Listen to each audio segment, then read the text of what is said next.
So hello everyone and welcome to a new edition of We Are Sunderland with myself, Scott Wilson and Dom Shaw, coming to you as ever in association with our sponsors who are the Fans Museum and Cospex Opticians.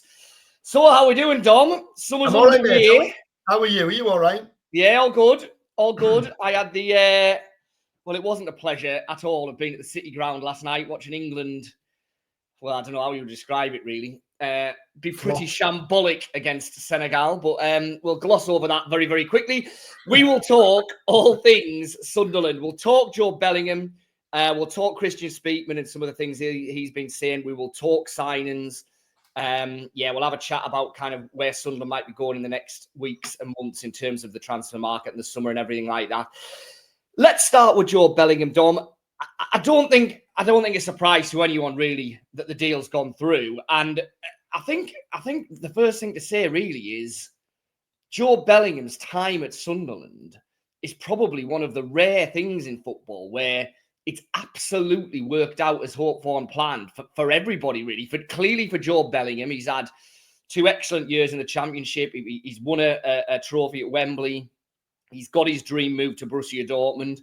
Sunderland have had for 2 years the services of undoubtedly one of the best midfielders in the Championship. They've made a profit of somewhere around £30 million in the course of 2 years. And of course, now Borussia Dortmund have got the next scion in the Bellingham dynasty and can kind of keep that story going. I mean, it's worked for everyone, hasn't it?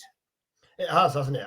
Had when he joined, you've been told that in 2 years he would play almost every game over the course of the 2 years. Clearly, the first season on the pitch didn't go to plan, but that the second season would have him in his main position, established himself as one of the best players in the Championship, winning the Championship's Young Player of the Year award, getting selected in the Championship Team of the Year, and winning promotion at Wembley in those circumstances. Yeah. Before following in your footsteps and joining Borussia Dortmund to play in the Champions League. Like you say, it's football manager stuff, really, isn't it? It's the type of stuff that, if you were planning out a career, probably had the conversation with our mates, what would be your dream career if you were a professional footballer? Well, Jobe has probably played the last year or so, last 2 years out, exactly how him and his family and his representatives and everyone around him would have imagined. But I think the last couple of weeks as well, the way everyone has dealt with it as well, to lose. You say that it's not very often in football that everything goes exactly to plan. Well, it's not very often in football that a star player goes with such well wishes from everyone concerned. There seems to be nothing but a kind of fond farewell, really, from those in Sunderland. And there was a tweet that caught my eye from the Roker Report yesterday. I dragged it up there. The way this entire situation from the day he arrived 2 years ago to now has been handled with complete class from the player, his family, the football club and our fan base, a lesson in how to do business and how everyone can treat each other with proper respect. And I think that's spot on. Yeah. Well, we'll get to the Sunderland side of it in a second, but from Jobe, I think he came. His name means there are certain things around him. You just can't get away from that. So when he arrived as, Bellingham Jr., if you like, there was always going to be a question mark of, is he Billy Big Time? Is he going to think he's too big for Sunderland? Is this going to be nothing more than a stepping stone? Well, okay, it has proved to be a stepping stone. But in these 2 years that he's been a Sunderland player, I don't think anyone can have any doubt whatsoever about the extent to which Jobe Bellingham has bought into Sunderland, the club, the city, the region, everything around it. I mean, he's absolutely thrown himself into it. I think you judge sports people, really, footballers, but sports people in general, by the roughest times, by the toughest times. And last year, in the second half of last season, when Sunderland were a shambles, weren't they?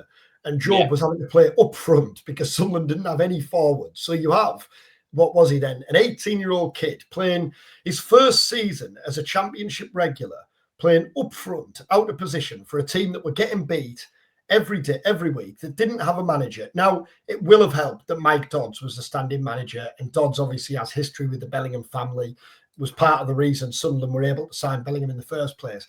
But I thought the way he handled that, the way he dealt with that, is of enormous credit to him.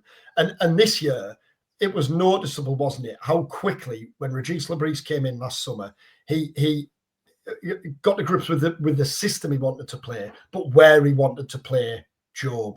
Yeah. And right from the very off, it was absolutely clear that Bellingham was going to be key to Le Bris's Sunderland side, wasn't it? And I mean, some real highlights, but I don't think any moments bigger. And it's easy to gloss over this one, I think, but the tackle right at the end of that Coventry second leg. I mean, if he does not time that tackle to perfection, then Coventry get a penalty or they get a shot away. They probably win the game. Without a shadow of a doubt, the Dan Ballard moment doesn't happen. Then, of course, the Tommy Watson moment doesn't happen. So, I mean, if nothing else, in that one moment, he's played a massive, massive part in getting Sunderland back into the Premier League. What do you think he can go on to achieve then? And it matters to Sunderland because there's a 15% sell on there. And if Bellingham goes from Dortmund, it's going to be mega, mega money, and Sunderland are going to be making mega, mega money. Can he follow in Jude's footsteps? It's an interesting his next move be Real Madrid? Because, kind of non-Sunderland fans who just have a passing interest in it regularly ask me, how good is he? Is he the next Jude? How good is he? He's clearly a different player to Jude Bellingham, isn't he? Technically, I don't think he's ever going to probably be quite at the level that his brother is. He's not going to be that creative game winner, moment of magic stuff that Jude regularly pulls out the bag for Real Madrid. I don't think that's going to be Jobe. What he is, though, is a more versatile player, I think, on the evidence we've seen so far than his brother. Definitely, probably a more positionally disciplined player than his brother. More of an old-fashioned box-to-box midfielder, isn't he? And while tactics and formations and everything kind of come out of vogue, there will always be a place in any top side for a genuinely top class box-to-box midfielder. Now, whether he ends up being more of a kind of sitter than maybe we've seen so far. I mean, I think he'll develop into like a Vitinha at Paris Saint-Germain, where he's kind of the fulcrum of that midfield and everything goes through him. And yes, he can get forward and get a shot away, but he can also drop back and put tackles in. And will he ever hit those? It's definitely possible. I mean, he's still so young. For all that he's got all of this championship experience under his belt, he is so young. He's clearly in a great place now to develop that talent and everything. I don't think it's out the question at all that Jobe goes on to play for a Barca or a Real Madrid. I definitely think we'll see a day when him and his brother are playing in the same England team. On the evidence of last night, it should probably be tomorrow. but yeah, I think he can be that good. And Kristjaan Speakman said, I'm just getting the quote up now. Where is it? He's lived and breathed Sunderland every step of the way. For our club, it's another representation of the strength of our strategy and what's possible. That's spot on. And it's exciting as well, isn't it? Yeah, it is. It is. Listen, the model, the project, we've talked about it to death. It's been the subject of countless vids, podcasts, column inches, all of that. I think we now know, don't we, where we're at with Sunderland, what they're trying to do and why they're trying to do it. It won't always work. You will get your Nazari Rusins, you'll get your Lewis Hamiyas, you'll get your Abdullah Bars, but you don't need to get many Jobe Bellinghams for that model to more than pay for itself and to massively enhance the quality within the first team. And I think as long as you're buying players who buy into it to the extent that Jobe did, then I think we now can pretty categorically say that there's absolutely nothing wrong with buying young players who you trust and have faith in and think you can develop, knowing that somewhere down the line they might be sold on, but knowing that will massively help your football club. Now, clearly the next challenge is how are Sunderland going to invest this money? They've sold Ross Stewart at a big profit. They've sold Jack Clark at a big profit. They've sold now Jobe at a big profit. They've sold Tommy Watson, clearly at all profit, having him come through the academy. So the next challenge for Sunderland is, can you use that model, but sign a higher quality of player from the word go? That's the next challenge, isn't it? Instead of turning £3 million players into £30 million players, Can you sign £20 million players and turn them into £60 million players? That's the next challenge for Sunderland. And I think that's what's going to be fascinating to see, this summer, hopefully next summer and beyond. But I think we can now put to bed this idea that this model, this project, the way Sunderland sign players is going to be detrimental to the future of the club in the long run. It's not, as long as you get it right. And it was a week ago today that you were over at the Academy of Light to speak to Kristjaan Speakman. Yes.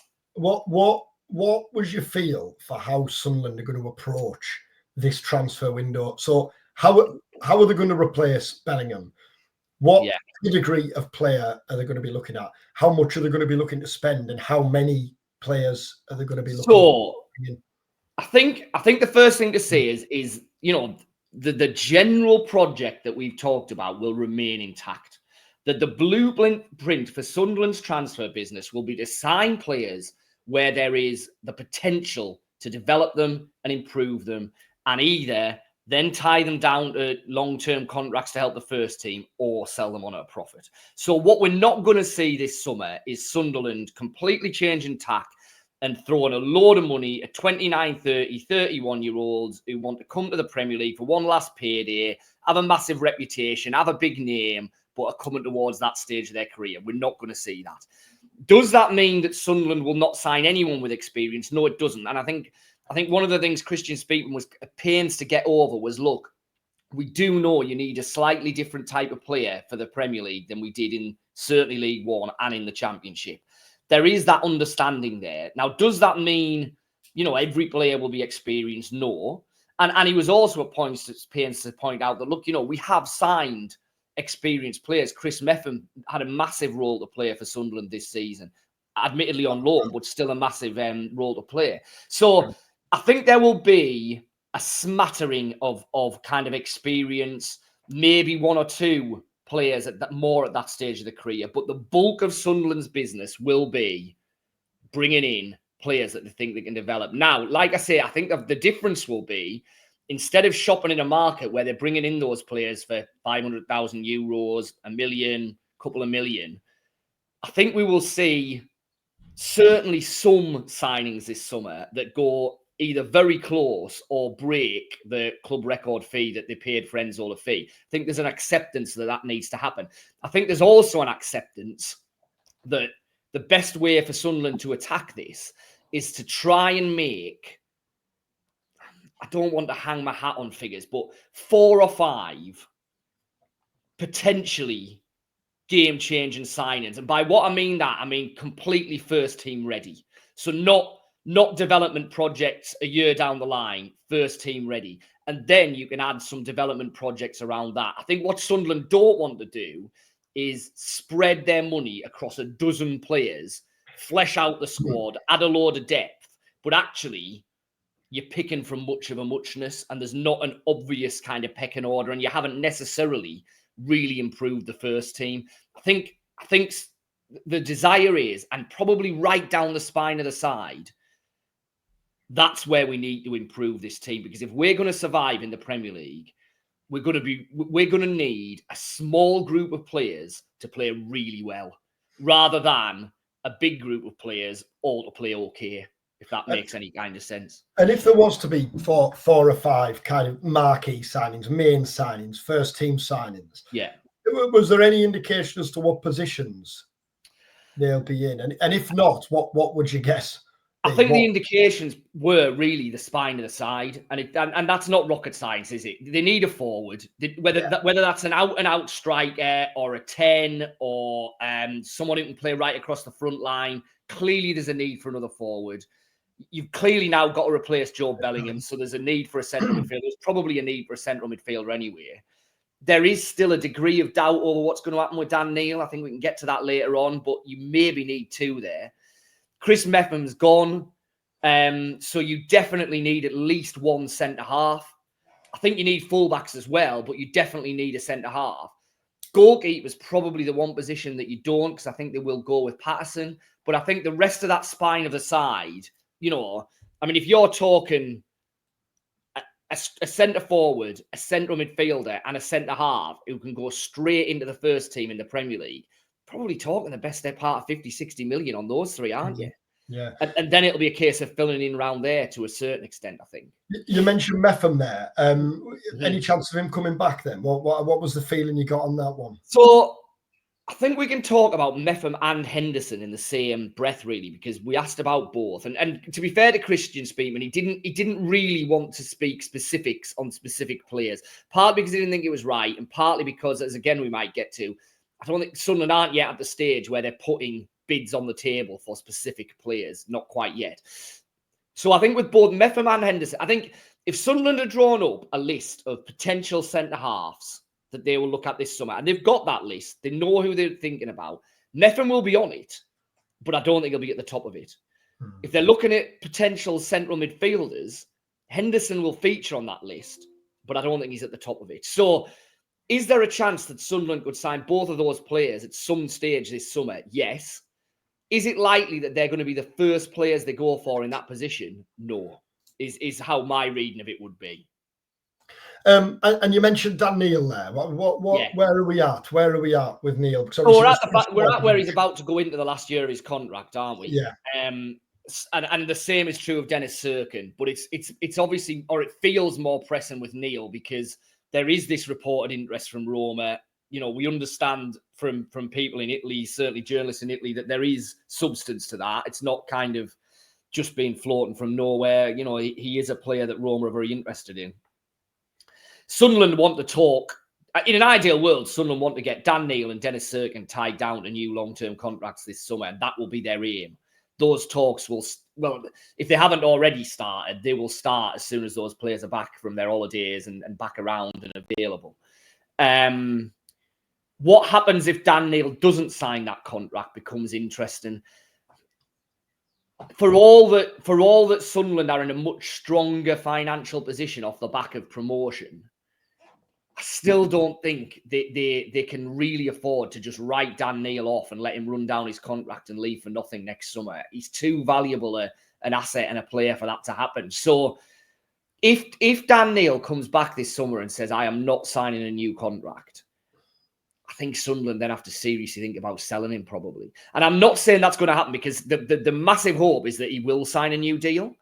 And, you know, you would like to think Sunderland captain, you know, homegrown lad, all the associations he's got. But even just from a footballing point of view, he signs a new contract. That doesn't mean that he can't move on at some stage in the future. It doesn't stop him from doing anything that he wants to do in his career.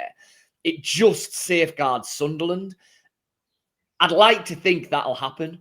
If it doesn't, then I think Sunderland do have to then seriously start thinking about what we're going to do there. Signing Neil, tying Neil down to a new deal would be as important as any signing they make this summer. I think so, because just off the back of Jobe going, if you take Neil and Jobe out of that midfield, then you're almost starting from scratch, aren't you? Now, you know, I know that you will be able to sign good midfielders, don't get me wrong, but you would lose an awful lot from that promotion side, I think, if both of them were to go in the back-to-back in the same summer. And I think it's also what it stands for as well. He's absolutely. He's your hometown captain, isn't he? Yeah.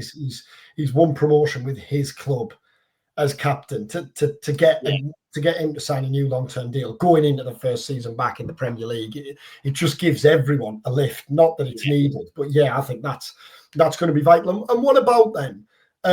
How Sunderland are going to approach the Premier League season next season, because we're going into a season now which feels quite important for the pyramid, because for the last 2 seasons, for the first time, both promoted teams have gone down. If that happens again, then the Premier League cannot shy away from the fact they have a real problem on the hands. So how will Sunderland approach it this season? Well, so there's 2 elements to that, isn't there? There's on the pitch and off the pitch. On the pitch, I think they'll just rely on Regis Le Bris, and I think they will back him to the hilt, and they'll feel that he is clever enough, pragmatic enough, self-aware enough, however you want to talk it, that, you know, he will not be, let's say, a Russell Martin who swans into the Premier League with Southampton, gets hammered every week, but says, this is how I play, my teams are going to continue doing this. If we pass the ball out from the back 5 times, get it taken off us and the opposition score, we'll try it at 6. That's what I want my team to do. That's not Regis Le Bris, is it? We know that. We've seen that. We saw it in the playoffs.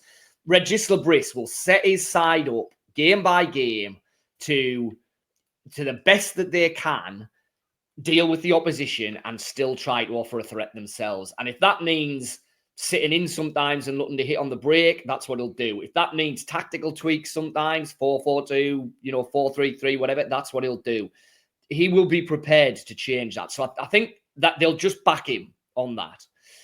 Off the pitch, I think it's a balance. I think it's a balance, and none of this was kind of directly from Kristjaan Speakman, but I think probably the message the club want to get over is, look, we're excited about this. We want to have a go at this. We're not going to go in and be terrified of the Premier League. We want fans to be excited about this. When the fixtures come out, we want Man City at home. We want Liverpool at home. We want those days. But we're not stupid. We know what's happened in the last 2 seasons. We know it's going to be a battle. We know there is a realistic chance that this next season potentially ends in relegation. If it does, the financial meltdown, the utter crisis that relegation meant last time around will absolutely not be on the case. Financially, this football club will be able to cope with going back down, and if they end up going back down, we'll back ourselves that, like a Leeds, like a Burnley, like a Sheffield United, it will make us far stronger in the Championship, and we'll get back. And if in the next 5 years or so, we have to yo-yo a bit, but if at the end of that, we've managed to get in the Premier League and start to establish ourselves, then that's a success. Now, I know that's difficult if you're in November and you're bottom of the league and you've got 5 points. And so we'll have to see how this goes. You know what I mean? But I think that's it. I think there is, there's a genuine sense that Sunderland can have a go at this. And because they're such a young team, because this is really kind of ahead of schedule in many ways, I think there's excitement about just what might be possible with this team. But I also think there's a recognition that whatever happens next season, that's not going to be a crisis for this football club in the way that it was last time round. And we all know that last time round it started a decline which got to absolutely ridiculous proportions on and off the pitch. There's an absolute confidence that whatever happens next season, that won't be the case.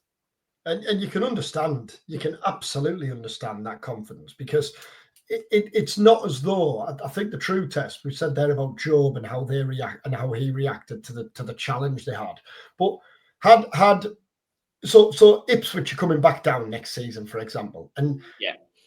Now we're kind of, it's a real test for Ipswich, because the last few years has just been upwards trajectory under McKenna, hasn't it? Promotion, yeah. then obviously relegation again. Whereas under the model of Sunderland, the one promotion, then they got in the playoffs, but then they had that challenging spell. And this time last year, as we've gone back to again and again and again, they were being called out for the first time, really, weren't they? The likes of Speakman and stuff. Do they have a plan? Do they know what they're doing? Do they know what head coach they want? Do they know what they're aiming towards? Well, they've rode through that, so you can see why they're as confident as they are. You can see why they have utter belief that what they're working towards is the right approach. And I think there's a reality there. So this season, in the second half of this season, the early planning for the summer and everything was clearly twin track, wasn't it? It was what we're going to do if we're in the Championship again, what we're going to do when we're in the Premier League again. Now, I'm not saying right here, right now, Sunderland are planning for what happens if they get relegated next season. But there will be a financial, almost a two-twin financial modelling going on. And that will make sure that whatever happens next season, if Sunderland end up going back out of this league, they will be hugely stronger within the Championship for that experience, both in terms of money in the bank, in terms of the strength of the squad that they'd be taken into there, in terms of all the experience that young players have gained, all of that kind of stuff. Now, you know what? That will be going on in the background. And I think Sunderland as a club, I think Speakman, when we were speaking to him, I suspect Le Bris will be like this. I think they're very, very keen for that not to come over as defeatist. I don't think they want fans to think that they're going into this season expecting to go down. They're not. They're going in expecting to be competitive and have a right go at it and see where it takes them. But you can do that while at the same time safeguarding the fact that if it does all go wrong, it's not going to be catastrophic. And I know some fans will say they shouldn't be thinking like that, but I think most fans will accept that actually, in this day and age, given how promoted teams have fared in the last 2 seasons, it would be real mismanagement if they weren't, to a degree at least, thinking like that, because you just got to. You've just got to. We've seen how quickly the finances of a club can unravel if you're not on top of it. Sunderland will not allow that to happen. And Speakman was also talking last week about Le Bris' coaching staff. Yes. It's been a curious thing, that, hasn't it, since Le Bris came in? Fair play to him. He came in on his own. And when we were asking about it again, I can imagine him thinking, like, why is there such an obsession with this? He was asked again and again and again, but they stuck to the guns, didn't they? Waited as long as they needed to wait to get the right man. It was similar to the pursuit of Le Bris, really. Yeah. And he's kind of assembled the team as he's gone, really, hasn't he? Which not many head coaches work like that. He has. He absolutely has. And I think the trust in him was highlighted by what happened when Mike Dodds left, wasn't it? Because I think had Sunderland been kicking around in mid-table, they would have made a direct replacement for Mike Dodds, or they would have brought someone in quite senior and reshuffled the coaching staff in some way, shape, or form. Because they were at a really critical stage of the season then, top 2 battle was still on at that point. The decision was made that, yes, there's going to have to be a little bit of a reshuffle. Obviously, the goalkeeping coach took on more senior roles in terms of the first team group and all of that. But I think they felt that it was just the wrong time to bring in someone completely new at a senior level and effectively, disrupt what had been working.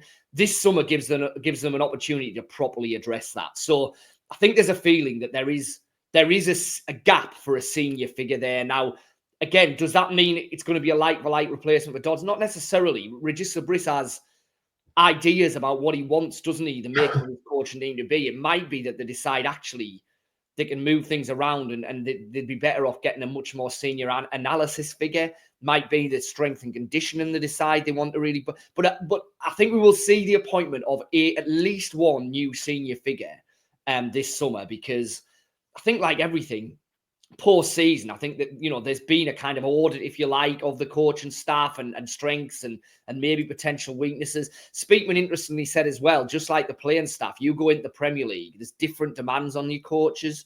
What worked in the Championship just doesn't necessarily work in the Premier League. You've got to think of that. So I think we'll see changes there. And obviously in the past, the worry in all of this has been, are these coaches being brought in above the manager's head? That was always the narrative, wasn't it? Went under Mowbray, under Alex Neil.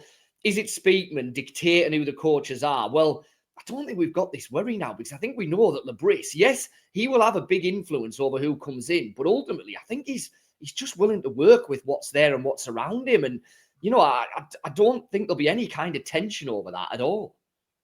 Excellent. Well, that wraps it up. Plenty to get through there. We'll be back next week because it's Premier League fixtures time, a week away, and that is absolutely... Can't believe that's racing round now. Doesn't it? Can't believe that's racing round now. It feels kind of here, just while we're on that, and this is completely unconfirmed, but obviously the second weekend of the season, Sunderland are hosting the opening game of the Women's Rugby World Cup at the Stadium of Light on the Friday night. So with that in mind, Speakman wouldn't be drawn on this. We did try and get a bit out of him. You would very strongly imagine that Sunderland would put a request in to be away that weekend, which will mean they're at home first game. And we were on about this on the tube out of Wembley, weren't we, after the playoff? Yeah. I think it's got big club at the Stadium of Light on the Friday night, or I hope not the Saturday. I hope not the Saturday dinner time. I think the Friday Yeah. night written all over. Man United home. Yeah, I strongly suspect that Sky and/or TNT, but Sky in particular, will want Sunderland at home, Leeds And at Leeds home, at first home. weekend. Yeah. Those two. Yeah, Sunderland, Man United, Leeds, Liverpool. That's Sky's dream first weekend, isn't it? Let's see what happens. Sunderland 3, Manchester United 1 to kickstart the season. Oh, get on there. Eliza Leander announces his arrival in the Premier League with a brace to send Sunderland top of the Premier Harry League. Maguire. Well, thanks again to our partners, as Scott said at the start, the Fans Museum and Cospex Opticians. Thanks to you for watching and listening. Do subscribe if you haven't already on YouTube. Just press the button below the screen and rate and review if you listen on your podcast platforms as well. And we'll be back next week. Thanks for watching. Thanks for listening. Take care.